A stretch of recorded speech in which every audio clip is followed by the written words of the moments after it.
Jangan lupa like, komen, dan subscribe channel YouTube TVRI Bengkulu, serta nyalakan notifikasinya.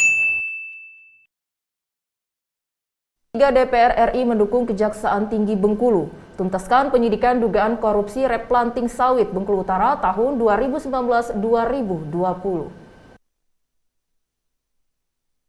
Penyidikan dugaan korupsi replanting kelapa sawit Bengkulu Utara 2019 hingga 2020 mendapat perhatian khusus dari Komisi 3 DPR RI.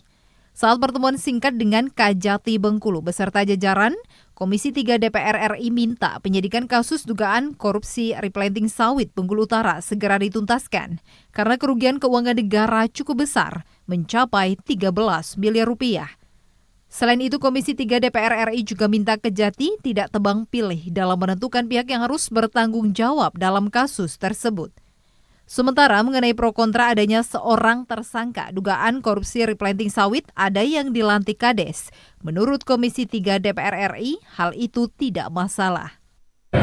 Komisi 3 pada dasarnya tetap menginginkan semua persoalan hukum itu harus diproses secara tuntas, tanpa kecuali tanpa pilih bulu. Kalau memang masih ada aturan yang belum dilaksanakan, itu juga harus digunakan. Jadi kalau kita mau, jangan diperbandingkan dengan pelantikan kepala desa tadi, karena itu memang ada aturannya, jadi kita bisa menerima. Tapi itu hal-hal yang memang dia harus mendapatkan hukuman. Saya kira Komisi 3 mendukung agar itu segera dieksekusi. Total dana program replanting kelapa sawit Bengkulu Utara tahun 2019 hingga 2020 sebesar 139 miliar rupiah lebih.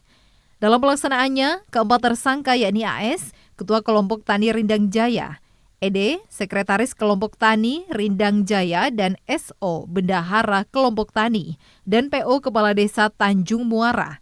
Dokumen penerima program replanting sawit dipalsukan sehingga timbul kerugian keuangan negara. Tim Liputan TVRI Bengkulu melaporkan.